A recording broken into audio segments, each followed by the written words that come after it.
I kind of got ahead of myself. Got away from me a little bit, really.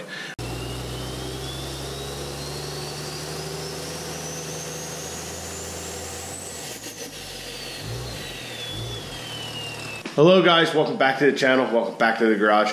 So as you can see, it is dark out already. We're getting a late start here in the garage, just another long day at work. But that being said, the week is starting off well because I am feeling a lot better, especially than I was in the middle of last week. But finally getting this cold licked. So tonight in the garage, I figure we can at least get this insulation or sound deadener off the firewall here, which means we're going to have to drop this pedal assembly, unhook the brake booster. All I really want to do is pull that off enough that I can get all of this material out and gone. Another thing that I want to do, the other thing I wanted to get done tonight is try and pull our AC compressor, which we'll have to take our belt off. A bunch of you had, not a bunch, well, a few, had commented about, if you're getting rid of the AC compressor, I guess you can clock this tensioner, down, I don't know, I think guys were saying 90 degrees, and then get a little bit shorter belt for it. But the problem is we have the original AA Motorworks fan pulley delete kit and dual CP3 pumps, so I don't know if that's going to be an option. And another thing that I had alluded to in a previous video was possibly changing our water pump out for an electric setup, so we'll have to see what exactly our options are with all that. And I think the only person who makes a kit is Adam of A&A Motorworks, so have to get in contact with him and find that all out. But to take our belt off, since we have the ATS dual CP3 kit, or twin CP3 kit I guess they call it, what we do is we'll loosen up the tension on the tensioner. We'll actually have to slide the belt off of here before we can pull it off of any of the pulleys. It's just, this CP3 kit really keeps a nice tight wrap on the belt, but that's a big thing. When you go to put these in, it's not something they actually tell you, that it's easier to just get your belt on and then slide it over. So we'll start with that, and then we'll jump into the interior of the truck.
Alright, so it's been quite a while now. All that insulation, sound deadener, whatever it is out. Got the pedals all bolted back up. As you can see here, we got our big hunk of styrofoam or whatever it is. It's actually pretty heavy, it's surprising.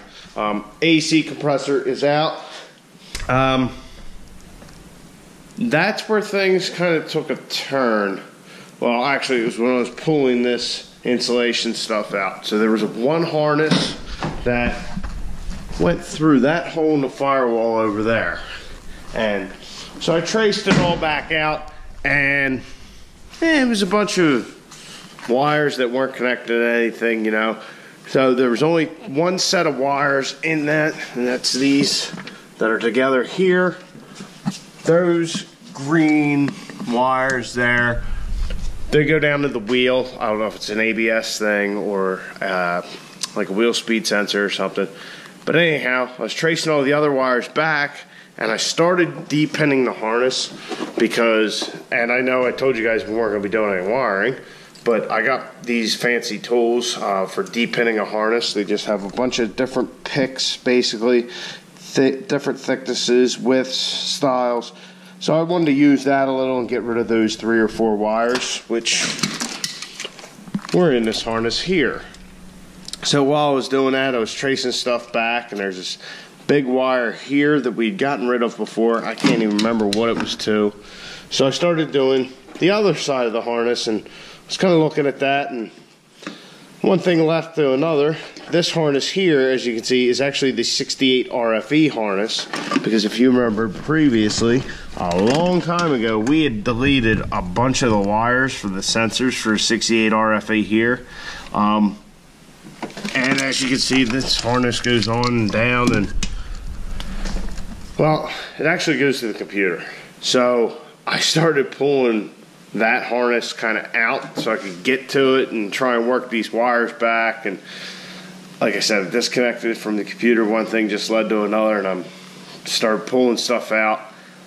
I don't know how far I'm going to take this. I definitely wasn't expecting to go this far with this, especially not tonight. But I'm certainly going to work the wires from, now the 68 RFE harness, I don't know what wires we can keep in here. We do have that box, so you know the drive and reverse stuff works. I would like to keep that since I already got the box, but we can trace these wires back. Maybe we can de-pin them from the harness. It's just a clusterfuck with all the shit in there, and I kind of got ahead of myself. Got away from me a little bit, really. Just got kind of that mindset of, well, let me do this, let me do that, and it's just said we weren't going to be getting into wires, and guess what? We're in the wires. So, yeah, like I said, it's late now, and more fucking wires. God damn it. But I hope you guys enjoyed the video. Definitely want to get away from this wire shit and get to doing the more fun stuff in the back end there. But I hope you guys enjoyed. I'll catch you on the next one. Get out in your garage. Get the wrenching on your truck.